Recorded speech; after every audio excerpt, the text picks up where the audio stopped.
Good evening and welcome. I will now call this special board meeting of January 29th, 2025 to order. The Durham District School Board acknowledges that many Indigenous nations have long-standing relationships, both historic and modern, with the territories upon which our school boards and schools are located. Today, this area is home to many Indigenous people from across Turtle Island. We acknowledge that the Durham region forms a part of the traditional and treaty territory of the Mississaugas of the Scugog Islands First Nation, the Mississaugas people, and the treaty territory of the Chippewa of Georgina Islands First Nation. It is on these ancestral and treaty lands that we teach, learn, and live. Are there any declarations of interest? Seeing none, there are no declarations of interest at this time. Can I please have a mover and seconder to approve the agenda as distributed? Trustee Cunningham and Trustee Morton. Thank you. All in favour? The agenda is approved as distributed. We have one recommended action this evening. Trustee Cunningham is seeking the board's approval to delegate on our behalf at the upcoming February 3rd Whitby Town Council meeting and at the February 12th Durham Regional Council meeting. Trustee Cunningham, would you like to share the details of your request? Thank you, and through you, Chair. As it says, there is a motion being put forward by Councillor Chris Leahy at both Whitby Town Council and Durham Region Council in regards to anti-Semitism and Nazi imagery. This will be supported by synagogues in Durham Region, as well as several significant Jewish organizations and the Jewish community as a whole. I would like to show the Jewish community our support. We have several Jewish students who are in great need of seeing support from their board and who are in fear at the moment and would like to see us back them. So in light of that, I would like to put forward the motion that the Board of Trustees approve my request to delegate on behalf of the board to Whitby Town Council at its February 3rd, 2025 meeting and to Durham Regional Council at its February 12th, 2025 meeting related to their considerations of motions around anti-Semitism and Nazi imagery, and that the proposed speaking notes as provided be approved. Thank you. Thank you. I will now ask the recording secretary to call the recorded vote.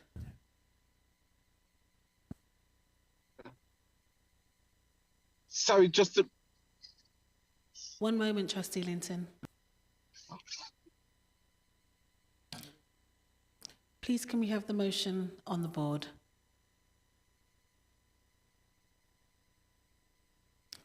Thank you. Can I get a mover and a seconder for this motion?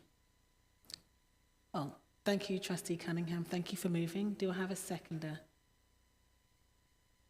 Thank you, Trustee Miller. Any discussion?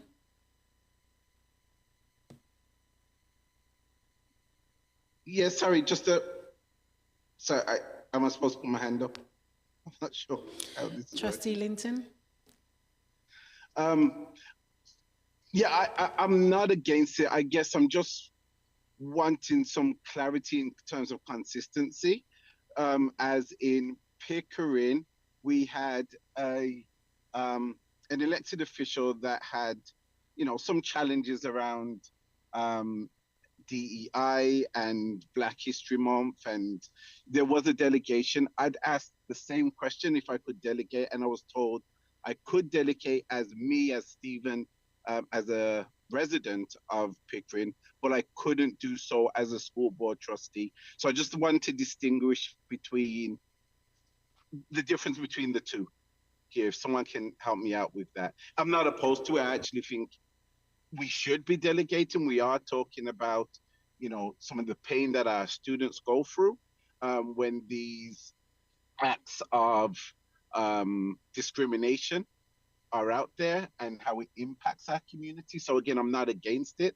I just, slightly concerned about the inconsistency in terms of, the two. So if someone can break that down for me, that would be great. Thank you, Trustee Linton. I'm now going to Councillor Cotter to respond. Thank you, and through you, Chair Brown.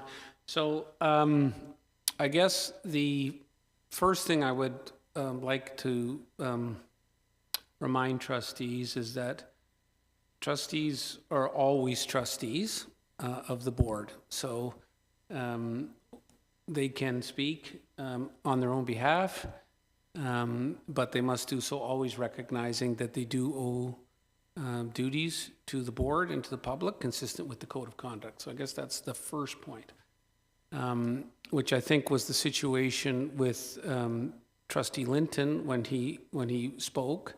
I think the idea was that there was just some communication to Trustee Linton that in doing so, he would respect his role as a trustee, and I think there was no issue that he did that.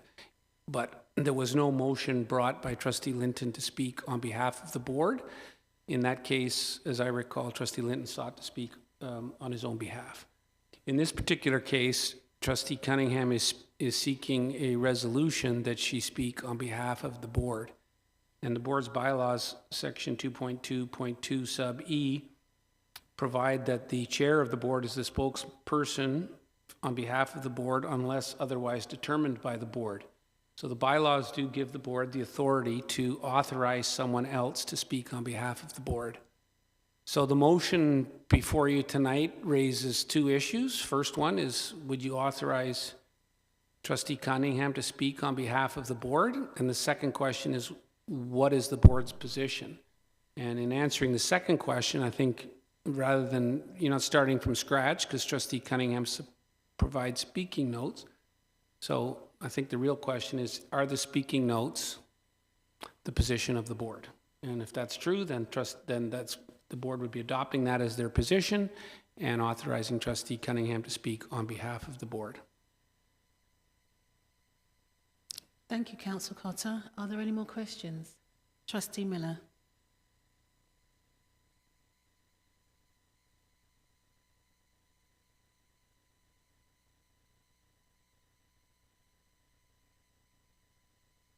Thank you, through you, Chair Brown. I just wanted to clarify the speaker notes. I think was just heard Council Cotter speak on the speaker notes. Will that be provided from the board to Trustee Cunningham?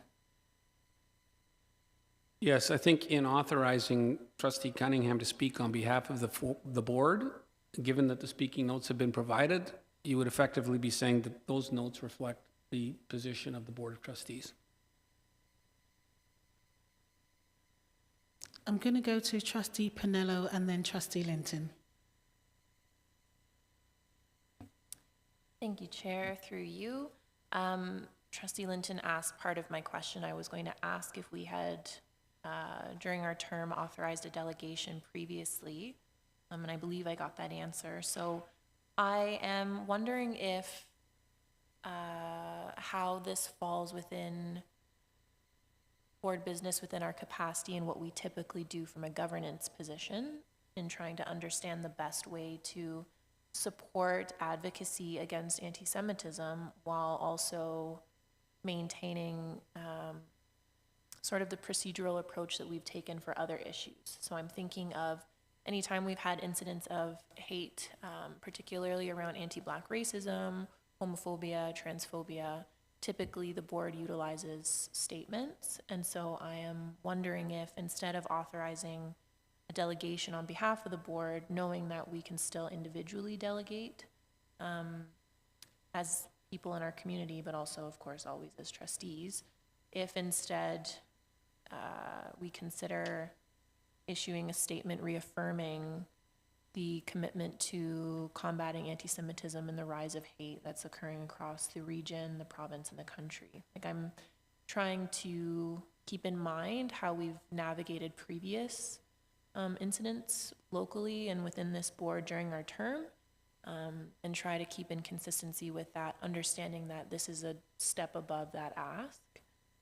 and also not wanting to necessarily overstep as a governance structure of this board. So any thoughts would be appreciated, Council Cotter, on just how to balance that, but that's where I'm leaning, and I'd be happy to, I don't know, move an amendment that instead of presenting perhaps these thoughts as speaking notes, they be positioned in a statement that can be shared publicly ahead of the consideration of such a motion.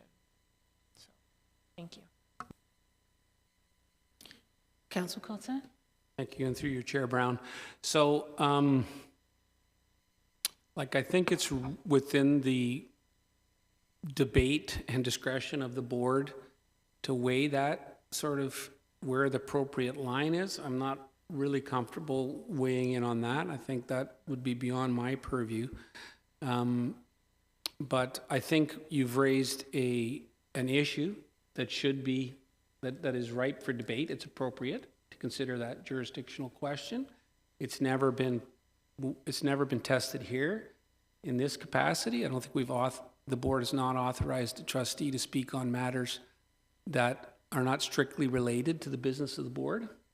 So I think that's a fair question. It's just, as I say, I think that's, at this point, I think it's within the, debate and discretion of the board to establish that line. This is not something that's clearly outside the authority of the board to do, but it's more of a judgment call as to what the board wants to do. It's not like the board is trying to mandate something outside its jurisdiction, which I would obviously tell the board my opinion there.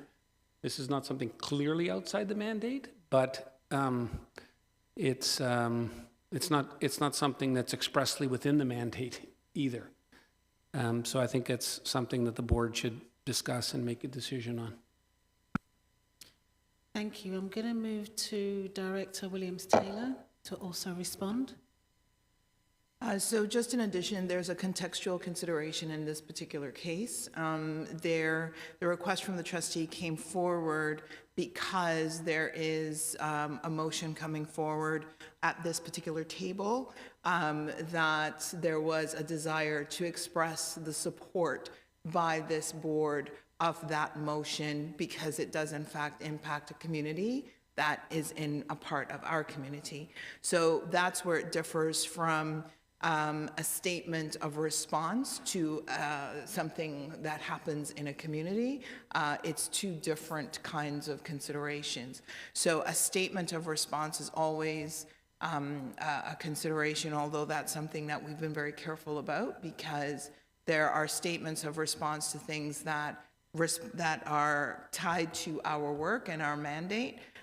This is a request to demonstrate a support for a motion that is going to be brought forward, and the fact that this board supports that board in its commitment. So the context is a little bit different from some of the other situations that have been undertaken. I think that's what I have understood. Trustee Linton? Thank you, and through you, Chair, I'm again just going to flag the inconsistency because I wasn't in that situation. I wasn't able to bring it. I was told that when I do my delegation that I have to state that I'm not there as a trustee and that I am there as a resident of Pickering, which was recorded, and I made that statement very clear. So, I don't know if this is a further conversation around, how we have these discussions, because I actually agree that based on these matters, based on the challenges, that Trustee Cunningham should be able to delegate as a school board trustee on behalf of our students and the community. But in doing so, maybe I'm looking for a baseline, like that is the way going forward, because that hasn't been the consistent practice. We didn't have a discussion around this when it, pertained to matters of anti-Black racism. So for me, that's a little challenging. I am in agreement with Trustee Panello's points, because even in that case, we did issue a statement just affirming our commitment. to diversity, equity, and inclusion, and to promoting anti-Black racism within our school and as a board, and it was read out by former Chair Thatcher at the time. So again, just trying to find the alignment and the synergy in terms of what is happening this time versus what happened last time. Thank you, Trustee Linton. I'm going to move to Vice Chair Oldfield.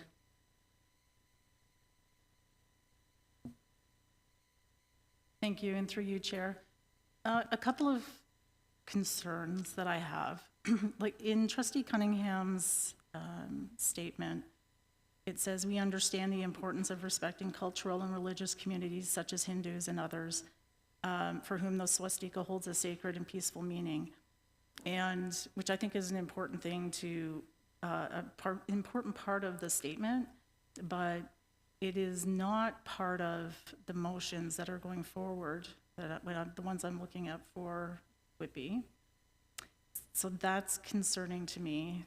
The other thing that I'm concerned about in terms of speaking to motions for another entity is how will those be enforced? Because we have no control over that. So we could actually take a position and we could ask for a motion or support a motion, it can pass, and then things could go sideways. It's not, unbelievable that things politically could go sideways at any municipality or any level of government. So that's concerning for me. So I am, I think what Trustee Pinello raised around a statement might be something I'm more receptive to. And it's not that I don't agree that that we should support the ban of Nazi swastikas and ban all Nazi symbols, but I don't want to do that at the expense of another culture either. And it's concerning to me that the town of Whitby hasn't, or the motion going forward to the town doesn't actually say the same thing that Trustee Cunningham has put in her statement, and I think it's an important piece.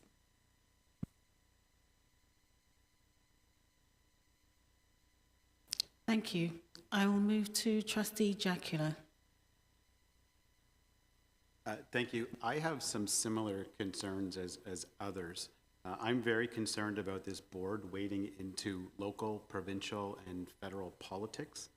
I think this board is elected to deal with school board issues. I'm concerned about the board getting into advocacy in other fields, other local, this one local being Whitby, being the region of Durham. I'm very concerned, and it can also open a slippery slope. I think, and all should be in support of the motion individually that the town of Whitby is bringing and that the region is bringing. But I'm concerned that there is no structure involved at the board in terms of, Trustee Linton said, I wasn't here for that, I don't know all the details, but if he was having some pushback about him speaking there and us to sit here and artificially differentiate because he didn't bring a motion, it sounds like he was seeking permission, getting involved, but to say, well, because he didn't bring a motion, that's different. To me, what PC Linton, or Trustee Linton is saying is that he asked to do all of this and he was told, no, do it on your own. That's me reading between the lines. I'm not in favor of this at all because of that. Putting the board out there, where does it go from there? Again, I think we're all supportive of those motions that they're going to bring, but I am firmly against this because I don't think it's anything that the board should be doing when it comes to advocacy outside of. Thank you, Trustee Jacla. I will now go to Trustee Cunningham. Thank you, and through you, Chair. I do think there are eyes on the board from the community in regards to this issue. I think people are looking to us. I think the Jewish community has been saying loudly and for quite some time that they are missing something from the board. So I think this would go a long way to repairing some of that relationship. I did want to speak to Trustee Oldfield, Vice Chair Oldfield's concern about the iconography. While it doesn't specifically say in the motion referring to the Hindu community, It does repeatedly say Nazi swastika, Nazi swastika, Nazi swastika, so they're pretty clear about what type of swastika they are speaking to. However, should the board be willing to allow me to delegate, and I'd be clear that I would have supported Trustee Linton speaking on behalf of the board, and I would do that again in the future. I would be happy to change the wording to make it clear that we believe that the motion should be updated to more specifically call out Hindus and other communities, and ensuring that any motion put forward, we would recommend an amendment by Councillor Leahy to ensure that they are not banned.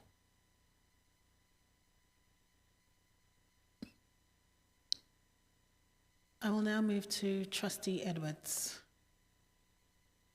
Thank you. And I agree in principle as far as coming out with a statement or a letter. And one of the things is I give an example of, and again, I think it should be dealt with on an individual basis, people making a request for the board to do, represent whatever, because you have to look at all the facts. And I can remember a few years ago when the town of Ajax was eliminating crossing guards. That definitely affected our students, but I have no power as an individual trustee to speak out on behalf or represent on behalf of the board. So I sought for a letter coming from the board to the town and other municipalities to basically on the impact of eliminating basically all crossing guards at lunchtime, except for 4 intersections in the town of Ajax, and a letter was written. So in some ways, I agree that, maybe a letter from the board, basically saying we agree in principle, because as Trustee Oldfield says, is that we have no control of the outcome of this motion. Who knows what's going to end? And all we will have is a statement there saying we support the motion, and then we don't know what the end of motion is, and it can be turned around. So I prefer a statement or a letter that has been written to town council and to the region saying, this is our point of view, statement as far as supporting our Jewish community, our Jewish students, and reiterating our human rights. Thank you.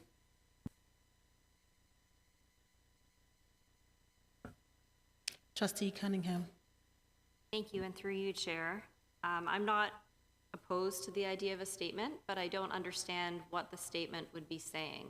We didn't write a statement about the most recent issue of a swastika, which would have been the time when it would make sense for a statement, because there is a thing that we are reacting to. So the thing that this is reacting to right now is a motion that's on the table. So if we're not speaking to the motion, I don't understand what a statement would be about.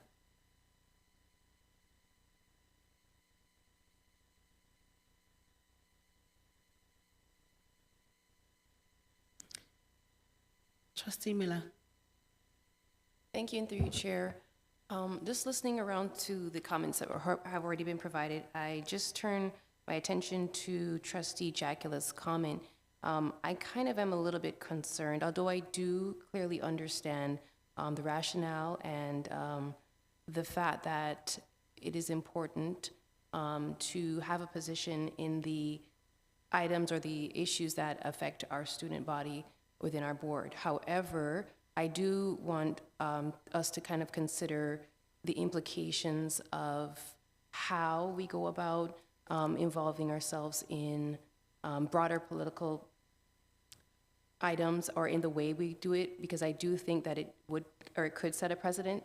And then how do we go about clarifying what is and what is not appropriate for our trustees to take part in. So that does raise some questions for me. I just wanted to bring that to attention, and I do support the points that Trustee Jacula made previously. Thank you. Vice Chair Oldfield. Thank you, and through you, Chair. To Trustee Cunningham's point, I think releasing a statement or sending a letter, but if we're to make a statement, I don't think that it has to be around one particular issue. I think we're seeing this, and I think you see that in the actual motion, that we're seeing an increase in these incidents. And so I don't think that it has to be related to the one particular incident in Whitby. We're a board that, is across Durham region, and there's been an increase across the region. And so to make a statement talking about how we do not support that we support inclusivity, the statements that we make time and time again, I don't think there's ever a bad time to make those statements and reiterate our positions and the policies that we have and how we support our students, no matter the background. So I don't feel that it's out of place to issue a statement. I think we'll probably be in this situation, looking at how things are evolving. I think that probably over the next couple of years, we will probably be in the same situation and having to issue more statements, making it clear what's acceptable and what's not. Thank you. Trustee Pinello? Thank you, Chair. And through you, I reflected a little bit on Director Williams-Taylor's response to my first comment, and I think I just want to clarify and then maybe reiterate sort of how I'm separating out the consideration of this motion, because it might help clarify it for folks who are maybe on the fence in understanding my initial comments. So I recall in 2020, before most of this board's time, when there were delegations happening across the region in support of anti-Black racism statements, particularly pertaining to the murder of George Floyd. I do not recall, and I could be corrected, I do not recall the board ever having a delegate on behalf of those echoes of statements, even though it also had a direct impact to students, and the board was actually involved in some of those motions that were moved as it being acknowledged that education spaces had, I believe it was policing in schools was one big part of it. So I say that not because it's a tit for tat, but because I think there have been times where maybe there could have been delegations and there weren't. I wasn't aware that Trustee Linton had previously asked to delegate on behalf of the board. And so I'm cognizant that that is not a process we've ever followed. So the way I see it is it's three separate issues. I think Trustee Cunningham should absolutely be able, as an individual, to be able to delegate when it pertains to something that you feel passionate about or that is a part of your community and your identity. I think I'm the first one to say that advocacy in these spaces is really important and that we can't erase who we are when we come to this table. So I think as individuals, we have that right. Simultaneously, I think from a school board perspective, that students and staff in our communities have a right to feel safe within these walls, wherever they may be across the region. And I do think we have policies and procedures that say we are committed to that we could reiterate and take a look at as a board in our capacity, whether or not they are working and meeting the needs of people involved in this board. Thirdly, delegating on behalf of the board is beyond what we have done as a board before. And I think that's where we're getting stuck. So I feel I haven't had a chance to really delegate the pros or debate the pros and cons of that in a governance setting.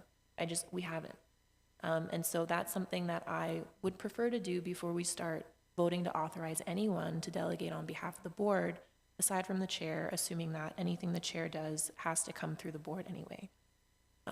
So for this purpose, I think issuing a statement or a letter in response to what the speaking notes that have been prepared are in support of our commitment within our walls would lend itself to this delegation, and whether Trustee Cunningham chooses to still delegate as an individual is fine, because we would have, as a board, issued a statement where we've controlled our language and our response to the incidents and the rise that we're seeing.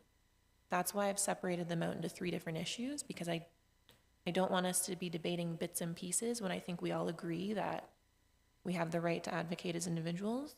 Students and staff and communities have the right to feel safe. And the board also needs to act within its own consistent practices when we're communicating things. So for that reason, I'm not necessarily voting in favor of a delegation, not because I don't see the value. I think we need to debate delegations on behalf of the board before we can endorse something like this, but I would be in strong support a statement that clearly positions the board as an ally and an advocate against anti-Semitism. Thank you, Chair. Thank you, Trustee Pinello. I will now go to Trustee Cunningham.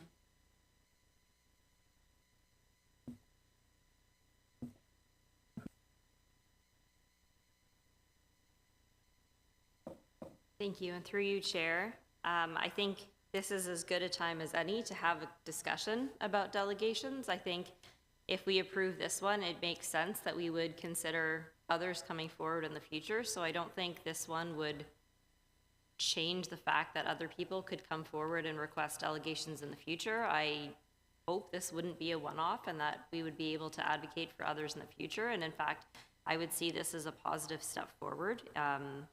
In general, as I mentioned earlier, I would have supported Trustee Linton being able to speak on behalf of the board at that time. And in fact, I did go to that meeting. If we decide to put out a statement, if we decide to send a letter, it is so important that we don't speak to inclusivity, that we don't speak to no matter who you are or what you believe. I can't recall in recent history ever seeing a statement about anti-Semitism that isn't immediately followed up with another ism. Jews are never given their moment. It is always, always, always paired with someone else, in contrast to, in addition to. So I would say no matter what comes out of this board, I would urge in the strongest terms for us to talk to Jew hate and only Jew hate and keep it focused exclusively on that issue, because Jews are noticing when every time we are brought up, there is another ism thrown in there. Thank you.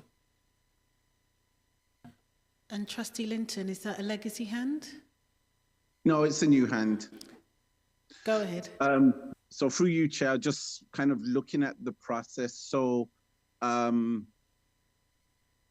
last time the delegation took place on February the 26th, where it was myself, other members of the Black community and allies that delegated.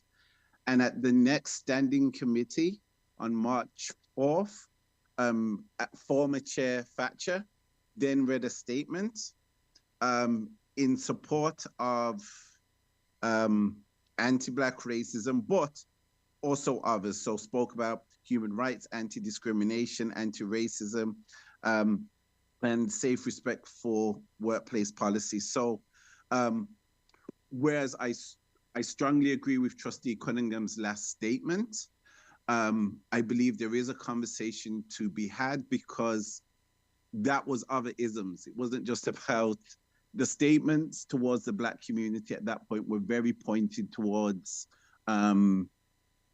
Black History Month. And then I think at some point around looking at the Indigenous community.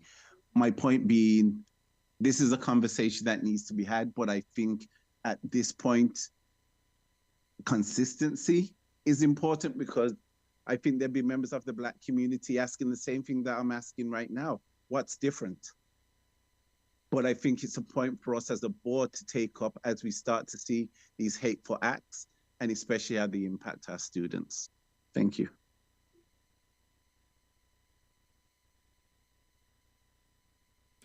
Seeing there's no further discussion,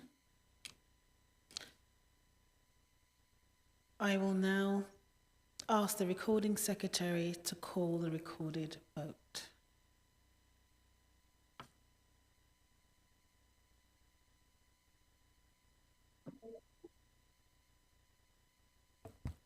Thank you. Through the chair, I'll call the recorded vote. Trustee Cunningham?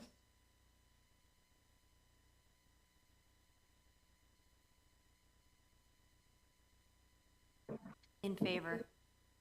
Thank you. Trustee Edwards?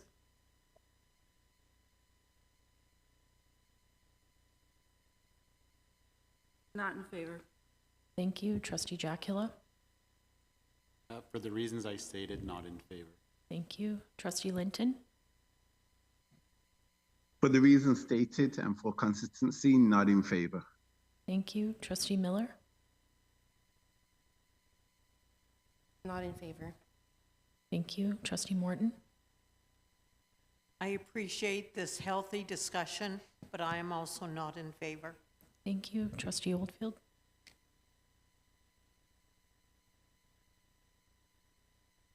Not in favor. Thank you. Trustee Panillo? Per my comments, not in favor. Thank you. Trustee Thatcher? I'm not in favor, opposed. Thank you. And Chair Brown?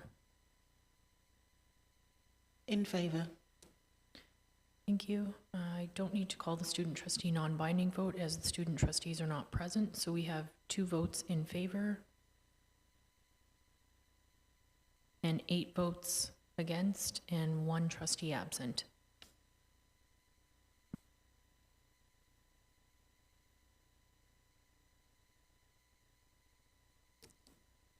Thank you. That motion is defeated.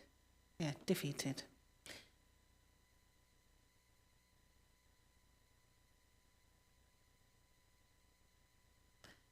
Vice Chair Oldfield. Trustee Panetta. Thank you, Chair, through you. I would like to move that the Board of Trustees endorse the drafting of a statement in strong support of actions and steps towards addressing the rise in anti-Semitism, to be shared publicly with families and via all communication channels. Prior to the February 3rd meeting and February 12th meeting respectively. Sorry, Julie. Thank you. Hopefully we'll ask Gillian to bring it up for us, and then I'm going to ask for a seconder.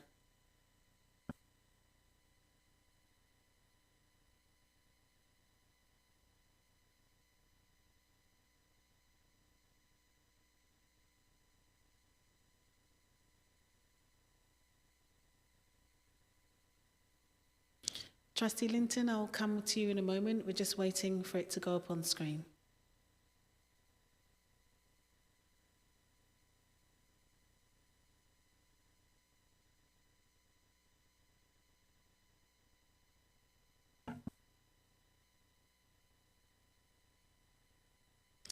So the motion says that the Board of Trustees endorse the drafting of a statement in strong support of actions and steps towards addressing the rise in anti-Semitism to be shared publicly with families and via all communication channels prior to the February 3rd and February 12th, 2025 meeting, respectively.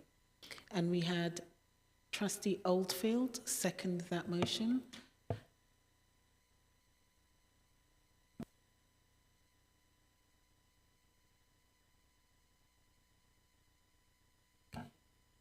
So, recording secretary, could we please update this motion to actually state which meeting? So my understanding, one of them is the regional council meeting of whichever date, and then there's a second one.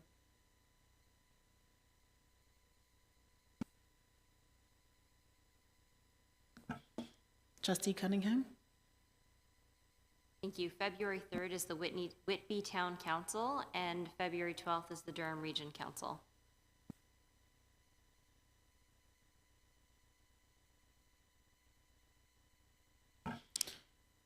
Is there any objection to that amendment? I'd like to propose an amendment, if I could, to this. Trustee Linton? So, as stated, as per consistency, I'm wondering if we can put something in there that speaks to this statement being read at the next board meeting of the board, the next board meeting, sorry, by the chair, as that was the practice last time, although the youth standing committee to read it.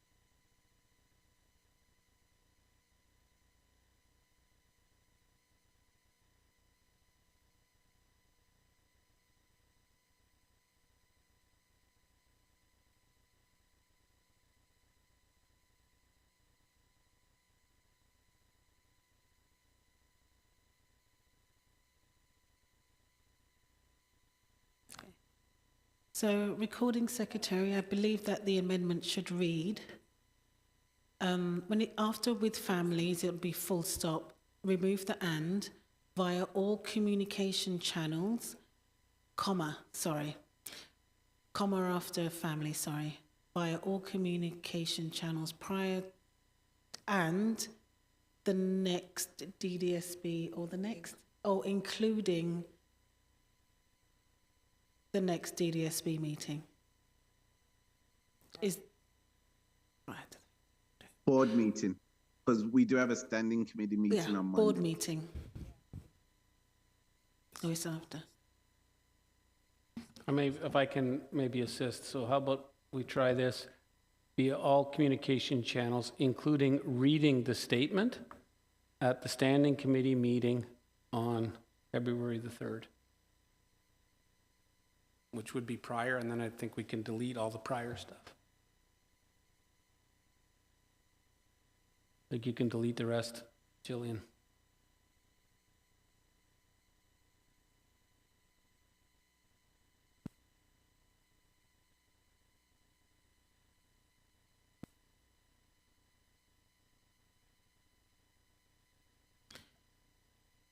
Is there any objection to the amended motion? Well, to amending Amending language of the motion. language of the motion. Thank you, Councillor Cotter. Is there any objection for amending the language of the motion? Seeing none.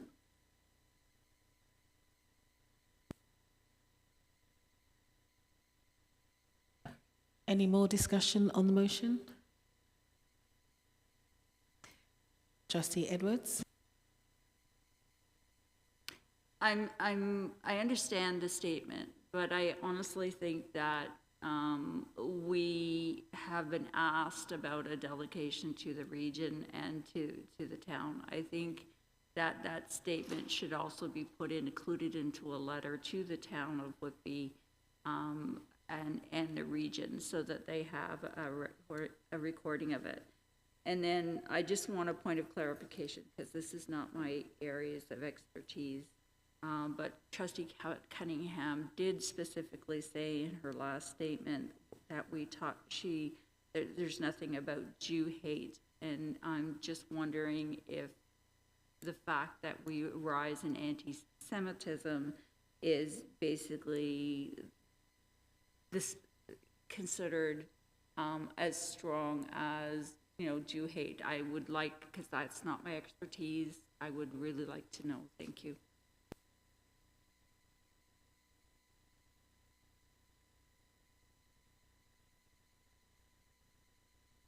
Trustee Cunningham? I would appreciate adding Jew hate into the language or replacing anti-Semitism with Jew hate, absolutely. And I would also very much appreciate sending a letter to both Whitby and the region of Durham. Thank you. Is there a seconder for that motion?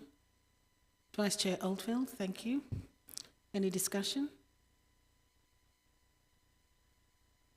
Seeing none?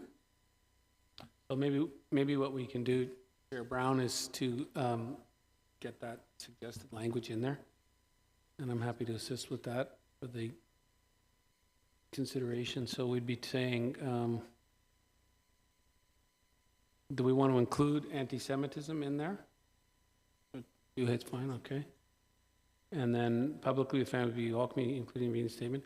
I think we just add another sentence after 2025 and just say, statement is to be incorporated into a letter to be sent to the town of Whitby and the region prior to February 3rd, 2025. So not to make things difficult, and as we're talking about this amendment, but we're only talking about the town of Whitby when we all represent Durham. So I have a concern with that, with it just going to the town of Whitby. It should be going to all regions in Durham. The same letter, if need be.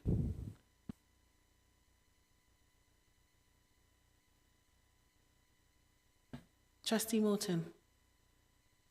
the 4 regions. I'm suggesting it should go to all 7 municipalities as well as the region of Durham.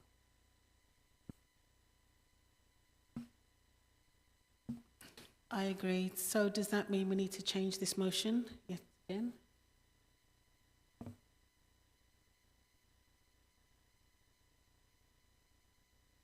I think absent any objection, Jillian can get that language incorporated. Just a comment is that the two motion, the motion is basically being discussed at the region, and where I have no problem where we CC the other municipalities, but we're dealing with the two motions that are at the two. So CCing the letter statement to the other municipalities is not a problem, but the motion is at the town of Whitby and the region of Durham, so that's where the letter should go, and the other municipalities can be CC'd. Okay, absent any objection, I can help Jillian with that. So I think we'd say be incorporated into a letter to the town of Whitby and the regional municipality, with a copy to be sent to all municipalities within the region of Durham.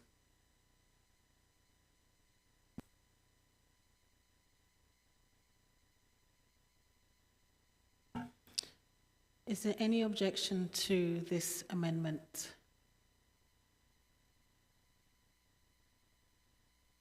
Trustee Pinello? Thank you, Chair, through you. Not an objection, just the regionality municipality. So the regional municipality of Durham. Thank you.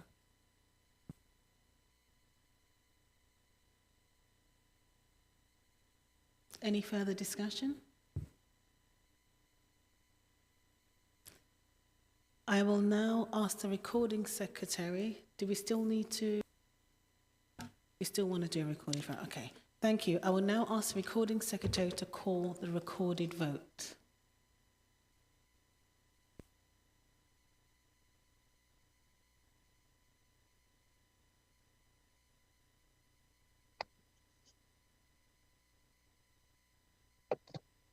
Thank you. Through the chair, I'll call the recorded vote. Trustee Cunningham. In favor. Thank you. Trustee Edwards. In favor. Thank you. Trustee Jackula. In favor? Thank you. Trustee Linton. In favor? Thank you. Trustee Miller. In favor? Thank you. Trustee Morton. In favor? Thank you. Trustee Oldfield. In favor. Thank you. Trustee Panillo. In favor. Thank you. Trustee Thatcher. In favor. Thank you. And Chair Brown. In favor. Thank you. We have 10 trustees in favor, 1 trustee absent.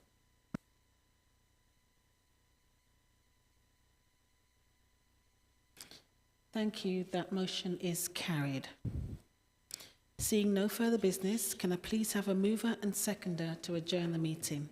Thank you, Trustee Oldfield, and thank you, Trustee Jackula. All in favour? The meeting is now adjourned. Thank you.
Good evening and welcome. The time is now 7:30 p.m. and the Governance and Policy Committee meeting of Wednesday, January 29th, 2025 will now come to order. Trustees are reminded that as this is a committee, it is the appropriate place for discussion of agenda items before they proceed to the board as applicable. Following presentation of each report, discussion will be open for trustees. We'll now do our land acknowledgement. The Durham District School Board acknowledges that many Indigenous nations have long-standing relationships, both historic and modern, with the territories upon which our school board and schools are located. Today, this area is home to many Indigenous peoples from across Turtle Island. We acknowledge that the Durham region forms a part of the traditional and treaty territory of the Mississaugas of Scugog Island First Nation, the Mississauga peoples, and the treaty territory of the Chippewa of Georgina Island First Nation. It is on these ancestral and treaty lands that we teach, learn, and live. Are there any declarations of interest? There are no declarations of interest at this time. May I now have a motion to approve the draft agenda? Thank you, Trustee Edwards. All in favor? Thank you. The agenda is approved. May I please have a motion to approve the draft minutes of the Governance and Policy Committee meeting of December 11th, 2024? Thank you, Trustee Brown. All in favor? Thank you. The minutes are approved. Tonight, we have two recommended action items. The first is the draft accessibility policy. I'd like to now call on Superintendent Heather Mundy to bring the report. Thank you, and through you, Chair, the report can be found on page 5 of your agenda. Remind you that on March 31st, 2024, this committee passed a motion for staff to consult with partners in developing accessibility policy and to bring that back to governance. The policy is attached and can be found on page 9 of your agenda. This proposed policy on accessibility is expected to support the DDSB to better fulfill its responsibilities and obligations under the AODA and the Code, to disrupt ableist structures, policy practices, and rules to enhance accessibility and address individual and systemic accessibility barriers, uphold principles of dignity and respect, and maximize integration, independence, and participation for DDSB students, staff, and community members.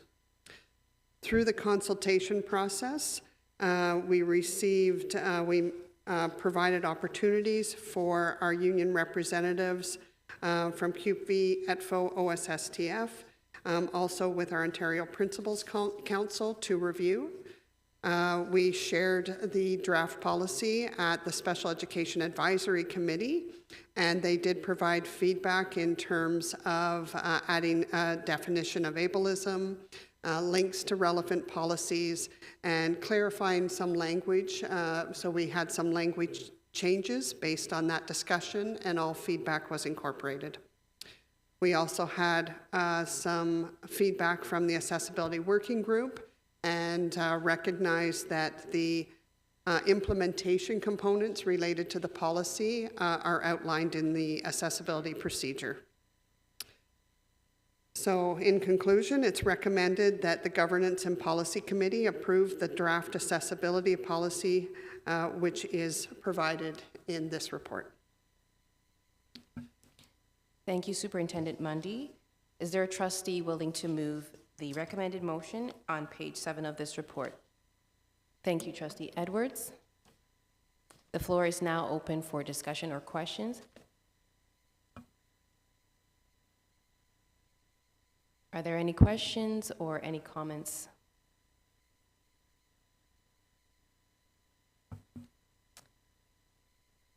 I'd like to recognize Trustee Morton. Thank you, and through you, Chair. I just want to say thank you for the excellent, very thorough consultation process that you did over the period of 2 months. I think that it's extremely well done. Thank you. Thank you, Trustee Morton. I'd also like to comment, thank you Superintendent Mundy. I went and reviewed each of those sections, and especially I really appreciate the additions that was added in the procedure and noting where the human rights and some of our other related policies are. I really liked some of the language that was also included. It was one of the first times that I saw the term regarding neurodiversity. So I really appreciate the work. Thank you so much. Okay, and now I'd like to call the question. Can I see, you can raise your voting cards for those in favor of the motion.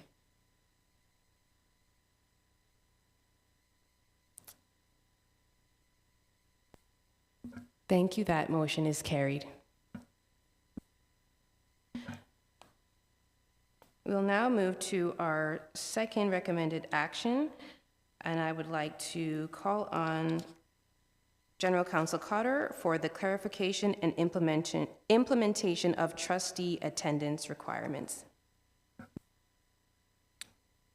Thank you. Thank you. Through you, Chair Miller. The report can be found starting on page 24 of your package. As trustees will recall, there's been amendments to the Education Act and to the regulations addressing trustee attendance at board and committee of the whole meetings. So this report addresses those and recommends that we be directed to prepare a draft policy for your consideration based on the contents of Appendix D and E that are before you. So before getting to that, just looking at the report, if you could turn to page 26 of Appendix A, this is the key wording that's taken from the regulation. This is the wording that will be in place as of September 5th. So we're just, some of this is in place now, but the bottom line is the enforcement provisions will be enforced September 5th, so we just cleaned this up for your ease of reference. So the important language really is found in section 7.1 at the top of page 26. All members of the board shall be physically present in the meeting room of the board at every regular meeting of the board and every regular meeting of the committee of the whole board. So two important limiting conditions. It has to be a regular meeting of the board or regular meeting of the committee of the whole board. So special meetings, etc., would not qualify. And for the committee, it's only if it's a committee of the whole board. So one of the things that we're asking the board, this committee to do is clarify those terms so that the board has a clear understanding going forward of how those provisions are going to be interpreted and applied within the Durham District School Board. And then if you turn to page 28, this is the section 228 of the Education Act, which indicates that a seat would be vacated if trustee absents him or herself without being authorized by resolution from 3 consecutive regular meetings of the board or fails to be physically present as required by the regulations. Again, the regulations is what I've already taken you to on page 26, saying you have to be physically present at every regular meeting of the board and every regular meeting of the committee of the whole board. So if you look at page 34 of the package, it's Appendix E, we see that for the Durham District School Board, our regular meetings are those meetings specified in our bylaws as taking place on the 3rd Monday of each month. So that would mean there'd be mandatory attendance at those 10 meetings. That's number one. Number two, we have regular committee of the whole standing meetings. Those are in accordance with our bylaws. Those are on the 1st and, that says the 3rd. That's not correct. The 1st Monday of each month. For those, sorry, the board meetings are on the 3rd. On the 1st Monday of each month. So those 10 meetings per year are also mandatory. The third category would be regular in-camera meetings of the committee of the whole. This is a gray area for our board. These meetings are typically held before regular board and regular standing committee meetings. However, the bylaws do not stipulate that these are regularly scheduled meetings, but the board's approved calendar for this year does include them. So arguably, they are regular meetings in accordance with the board's approved calendar, but they're not stipulated in the bylaws. So the first two categories are crystal clear. The third category, at this point in time, is not crystal clear. The balance of the meetings listed in the chart are not subject to the mandatory attendance requirements, but we've taken the time to list them all out so that hopefully it brings some clarity to the members of this committee. So, as noted in the report, we've already changed the language in our bylaws sort of to mirror the language in the regulation and the Education Act, but there's some process questions, there's some interpretation and process questions that need to be addressed, which is why we're bringing this report forward and requesting or suggesting, recommending that you direct us to prepare a draft policy on the interpretation issues so that there's a consistent interpretation for the implementation and that there be a process. And you can see that sort of starting with our discussion point on page 35, which lays out sort of the process, and then on page 36 we have the implementation plan. And that would be in force on September 1st. There'd be these requirements. So we've also included, for your reference, some of the, I guess, more mundane process issues at page 32 and page 33, indicating the flow chart, and subject to comments from the members of this committee, and depending on how the committee goes, we would incorporate this flow chart as part of the process that trustees would follow in seeking permission to attend virtually or seeking authorization from the board to be absent. So page 32 and 33 is really the process issues, and page 34 is really the interpretation issues. So the policy we would propose would address both the interpretation questions and the process questions that are laid out in Appendix D and E. Subject to any questions you may have, that is our report. Thank you, General Counsel Cotter. At this time, could I have a trustee that is willing to move the recommended motion on page 25, section 4? Thank you, Trustee Brown. The floor is now open for questions and discussion. I recognize Trustee Edwards. Thank you, and I agree that we need to have a policy around the process as far as to clarify things for trustees, as the regulation is not really clear on a certain, as far as process is concerned. And one of the comments I have is that there needs to be a discussion on the definition of committee of the whole, and really defining what that is, because according to Robert's Rules of Order, committee of whole basically is an assembly to consider a subject, which is which we don't want to refer to basically a special committee, and it's all members who attend to it. And the subject matter basically is, and it can, as far as committee whole, you can have basically a standing committee where it's appointment for a defined time, like a year, which our standing committee is, or a special committee.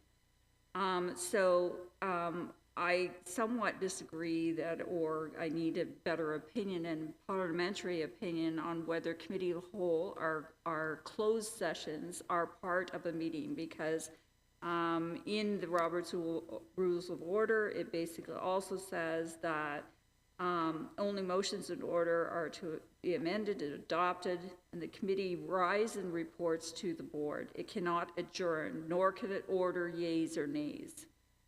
So I really think that there needs to be some clarification around the committee of the whole in order to clear up that not sure. because that's my opinion, but I think a parliamentarian would give us a better idea from that perspective. The other thing is that the processes that we have talked about, particularly on the flow diagram, I think that's on page 33. I think that, when we talk about, a motion to approve an absence, I just can think of cases of an emergency where, the motion might come, the request to basically not be present might come after the fact in a case of emergency. And so I think that if the person does eventually notify the chair that says, hey, I was in a car accident, I couldn't make it to the meeting, that a motion could come to the board from another member, basically just saying, hey, we did receive, but after the fact, and just get approval from the board. So I think it should be a member and not necessarily it could be a or the member. And those are my kind of comments. Thank you. Thank you, Trustee Edwards. I'm just going to turn to Council Cotter to respond. Thank you, Trustee Edwards. So I think your latter suggestion on a member makes sense, particularly where there may even be at times be an opportunity to do that before the actual meeting itself. If it's a board meeting, the request could come in where there's not a request for electronic participation, but there's some emergency, and that could be authorized even before the meeting at issue. So I think that makes good sense. I certainly will, when we come back with draft policy, we will provide some clarity on the issue of committee of the whole. Happy to do that. What's highlighted at page 34 is not so much whether it would apply to the committee of the whole, although we will address that subsequently, is really whether it's regular, which is, I think, what we're highlighting here, because the bylaw, the regulation only applies to regular meetings. So I think we'll be sure when we come back to clarify both issues, committee of the whole, applying to in-camera sessions, and whether it's regular or not. Thank you, Council Cotter. I now turn to Trustee Penello. Thank you, Chair. Through you, I was going to echo some sentiments that were already raised, particularly just around clarification of committee of the whole. I think it's always beneficial to define what that exactly entails, whether in camera or not in camera, but also so as not to get confused with per page 35 in Appendix E, committees of the board, where all trustees can be members. And I just think that clarification is really important when you're interpreting what really constitutes committee of the whole and whether a governance meeting, for example, would fit within that, given we're all members, but it's not perceived in the same way because it's statutory, or not statutory, but because it's a committee of the board. My only other area of gratitude, aside from the work that was done, was the acknowledgement that although the Education Act uses very binary language, that the flow chart and the materials prepared were very neutral, using trustee instead of gender identifying pronouns. And so I really appreciate that because I think it reflects inclusivity. And as always, I will always be in support of flowcharts because I think they make really accessible the process that not only we will follow, but also for the public to understand what happens when we are present or absent, and what that accountability looks like, what that public reporting looks like for them, when they can expect to see and reflect on our attendance and consistency with this work. So thank you very much. Thank you, Trustee Penello. Are there any further comments or questions at this time? Seeing none, I also would like to share that this was a well-written report. I appreciate the work that went into it and the visual diagram, as well as the consideration for the last portion, as Trustee Panello had shared. So I also agree this was very helpful in assisting us to go through this process. Okay, so at this point now we will call the question. Can I ask the trustees to use their voting cards if you're in favor of this motion? Thank you. That motion is carried. At this time, we have 2 information items, and the first item this evening is the Board Member Code of Conduct Complaints Flowchart, and I'll also call on General Counsel Cotter to bring forward the report. Thank you, and through you, Chair Miller. Trustees will recall that we have amended the Member Code of Conduct to be compliant with changes to the regulation, and that has now been posted on our website. We had come forward with a flow chart that we would also post as an aid for those referring to the code, and there was some comments from trustees. So we've attempted to address your comments. We've included a proposed revised flow chart at page 40 of the package, and we're looking for your further input or feedback. We're under no deadline, so we're happy to continue to work with the committee to refine or improve this until you are satisfied. Thank you. That is our report. Thank you, General Counsel Cotter. Are there any questions for trustees? Recognizing Trustee Cunningham. Thank you, and through you, Chair. I wondered what mechanism would be used to report the IC complaint to members.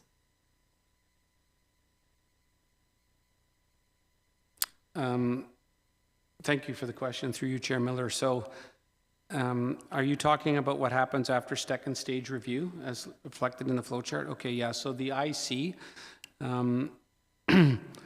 as you may recall from the last meeting, so if we look at the box that says member complaint, from that point on, that is mandatory in the legislation. This board has, from above that box, this board has included a process to allow non-members to bring forward issues, okay? It's not really a complaint, because a complaint can only come from a member. So they bring forward an issue. That is referred, as you note in the first box, to the Integrity Commissioner. So it's the Integrity Commissioner that does everything up until report to members. So the Integrity Commissioner does the threshold assessment. If the matter does not pass the threshold assessment, it's dismissed.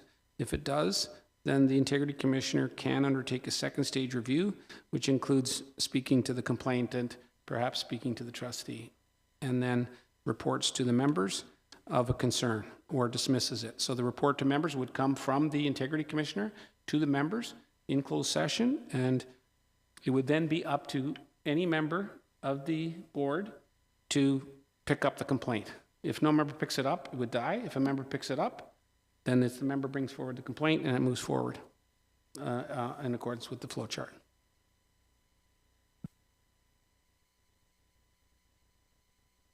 Supplemental? Thank you. So to clarify, the report to members comes by an in-camera meeting? That's correct. Thank you. Recognizing Trustee Brown. Thank you, and through you, Chair. I've just got more of a suggestion when it comes to background and analysis. What I'm noticing that was missing, even though I know we reported on it already, was that this is now at a cost to us as a school board, all of it. So I think that should also be highlighted somewhere in this report as a reminder that this is an additional cost.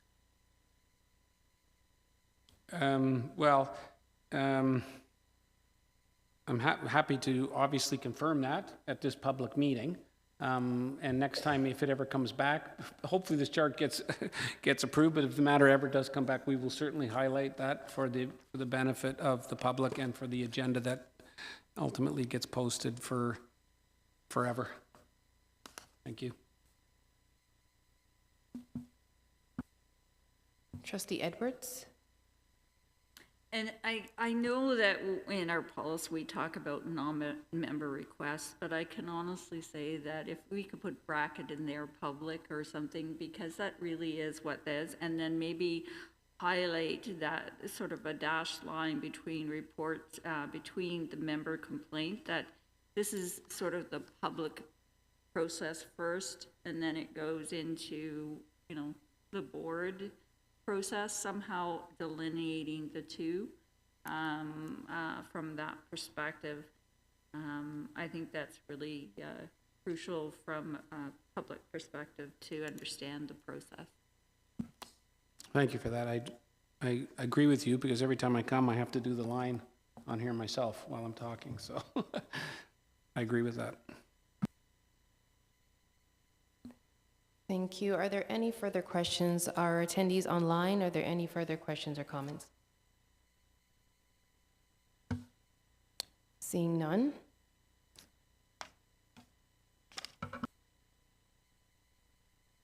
Thank you, Council Cotter, for that report. We'll now move to other business. Is there any other business? We have another report sorry, and it may have come under separate cover. Yes. Chair Miller, so my apologies for that, but there is a revised agenda package. It's at page 41 of the package, and with your permission, may I proceed with that report? Yes, thank you, Council Cotter. Thank you. This report is, the next report is at page 41 of your agenda package, and this deals with filling a trustee vacancy on the Board of Trustees.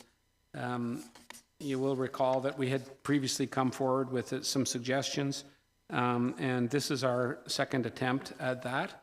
And based on feedback we've received, including that there should really be a separate policy addressing this issue, and that the bylaws should be trimmed down, and most of this should be moved into a policy. So that's what we've done.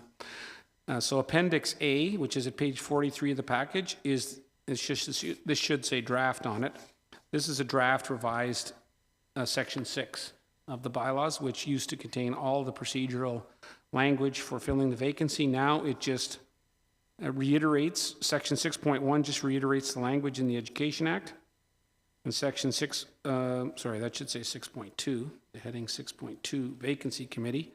What the board is doing in the bylaws is just confirming that there should be a vacancy committee established to address the vacancy in accordance with the terms of the policy that is attached, and that all members would be eligible to sit on the vacancy. So that is the proposed revised Section 6 of the consolidated bylaws. Commencing on page 44 is the suggested draft policy.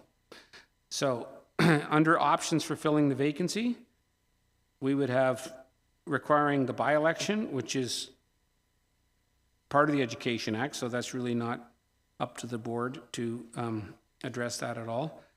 Section B, appointing a person, that's also the language from the Education Act, but the manner of appointment is not specified in the Education Act. That is within the discretion of the board, and that is what we are setting out in Roman numerals 1, 2, and 3. So Roman numeral 1 mirrors the language in the existing bylaw to appoint one of the unsuccessful trustee candidates from the last municipal election in the vacated electoral area. Number 2 would be appointing an unsuccessful candidate from the trustee applicant pool, which we define later. I'll take you to that in a minute. And option 3 would be conducting a candidate application and appointment process. So those would be the 3 options that we're suggesting. Now, the main change in this draft policy from the prior version in the bylaws is it vests much more control in the vacancy committee over approving everything from the application form to the content of the website. So assuming that the application process is selected. So if you see under section 3.2, application process, if that's chosen, then the vacancy committee will receive an initial report from the director addressing the following, which the committee shall consider and adopt as it deems appropriate. So 1, the form and content of the position posting, how long it's going to be on the website, the form and content of the application form, the deadline, and then 4 is a weighted assessment matrix for assessing and scoring completed application, which is to be referenced by the vacancy committee members in reviewing applications to improve fairness and consistency. At the discretion of the vacancy committee, the assessment matrix may include weight being given to the electoral area in which the applicant resides. So that way, if the committee wants to try to focus on applicants from, if it's a vacancy from a trustee that was elected from Whitby, the committee can apply weight to applicants from Whitby. So that would be within the discretion of the committee based on circumstances at that time. And then section 3.2.2 confirms that the accessibility policy, once it's adopted, would apply to the applicants throughout the process. Section 3.2.4. There's missing a word there. It should say, after the application deadline, the vacancy committee will meet in closed session to review the applications against the weighted assessment matrix. So then we would have a closed session meeting where the committee could shortlist candidates. There'd be no obligation, and we haven't included a number here. So if the committee receives 30 applicants and it wants to interview all of them, it can. If it receives 50 and wants to interview 20, it can create a short list of 20. So that will all be within the discretion of the committee based on the circumstances as they exist at the time. Now that's reflected in 3.2.5. The vacancy committee has discretion as to how many applicants to shortlist. And then there's interviews conducted. There was an interest in asking questions. That is suggested, that is addressed in 3.2.7. If the vacancy committee determines that it will ask questions, then the questions shall be standardized for all interviewees and are to be provided at least 2 days prior. Just trying to, I mean, obviously this is something that the committee can discuss and debate, but the idea was that they should be, it should be fair. If somebody's first up in the morning, they should have the same amount of time to prepare the questions. It could be 1 day, but it should be some period of time that makes it fair. The other option would be to make sure everybody gets it an hour before their interview, but that's going to put a lot of burden on Jillian to make sure that everybody gets it. That would be another option. That would depend on how many interviews you had and how much time you wanted to prepare. And I think a lot of the other stuff is similar. Then if we go to the trustee applicant pool at section 3.4, those candidates that proceeded to the second ballot or further, other than the successful candidate, shall be placed in a trustee applicant pool, which may be engaged at the discretion of the committee for filling a further vacancy. Again, everybody would go in the pool, and then if we come back to everybody who made it past this, what did I say, past the second ballot or further, would go in the pool, and then the committee, we look back to section 3.1, would have the discretion to reach into the pool. And in that case, it would be somebody from the vacated electoral area. So you would only do that if there was somebody in there from, say, the vacancy was Whitby, and you wanted somebody from Whitby, you could go into the pool and to select that individual rather than redoing the whole process. And it may be something that the committee doesn't use, but one can imagine 2 rapid vacancies potentially, and particularly maybe late in the term, where you have, you're in the last year.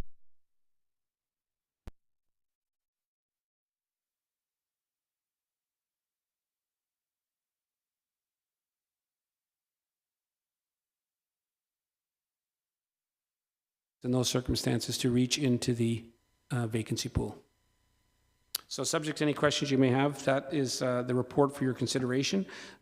Recognizing that this is pretty dense, I think it's within the discretion of the committee to do this tonight or to think about it.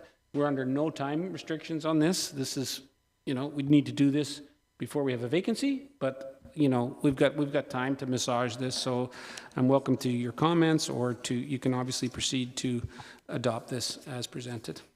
Thank you very much. Thank you, Council Cotter. At this time, I'm asking if the trustees have any questions or discussion on this report. Seeing Trustee Pinello. Thank you, Chair, through you, and thank you, Council Cotter, and all who have contributed over the last while as we've refined this. I think I had just one point of clarification and one somewhat of a question. So 3.1.1B, subsection 2, where it says appointing one of the unsuccessful applicant candidates from the trustee applicant pool, defined below, that is from the vacated electoral area, and provided the candidate is still interested, comma, resided in. I'm wondering if that should be resides. Thank you. Okay, just copying the language in BI above it. And then I just wanted to, as you had pointed out, because I know there was a lot of debate, particularly around my concern early on that if you had a vacancy committee and you did this process in year 1 and in year 3 you had a vacancy, there might be a lot of new folks who've moved into the area who would want to participate. And so I like that this is an option in the event that there are rapid vacancies, but that there is also still the option to go through the process again in the event that there might be new interested applicants from communities, and you might have a different vacancy from a different municipality and want to help rebalance the pool, so to speak. So I just wanted to share appreciation for that, because I know it was a long discussion, but I think it's important in especially localized politics that we create spaces for people and opportunity, as we know things change in people's lives very quickly. So thank you. Thank you. Thank you, Trustee Pinello. Moving to Trustee Brown. Thank you, and through you, Chair. While I'm reviewing this, I don't know if it was just maybe pressed return, but some of the numbering's off, and we're aware. Okay. Yeah, I did pick up one numbering change in 3.4.2. At the last sentence, it refers to 4B2. It should be 3.1.1B2. And we'll obviously proofread it to make sure that the relevant and correct cross-referencing is cleaned up.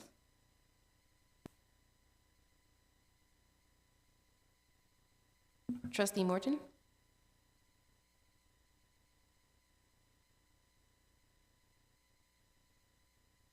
Thank you, and through you, Chair.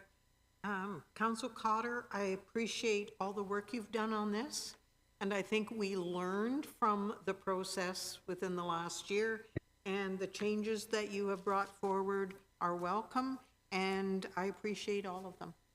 Thank you.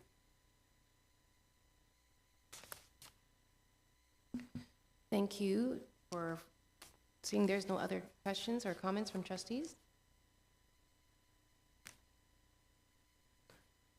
Okay, thank you, Council Cotter. We'll now move to other business. Are there any other business?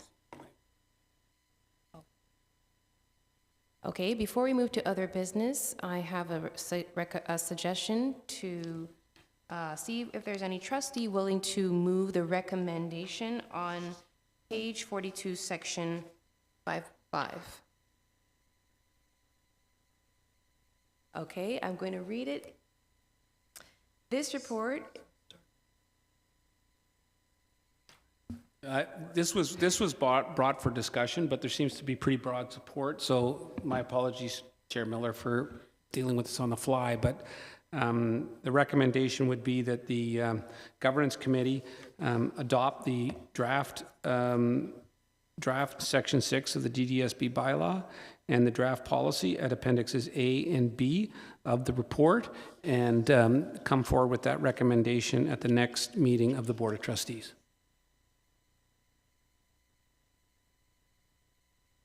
Yes, subject to the housekeeping revisions.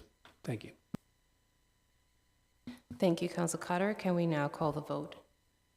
Can I please have your cards raised for those in favor?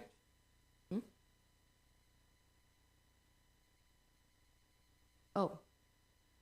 Who was first up? Shailene. Thank you, Trustee Pinello.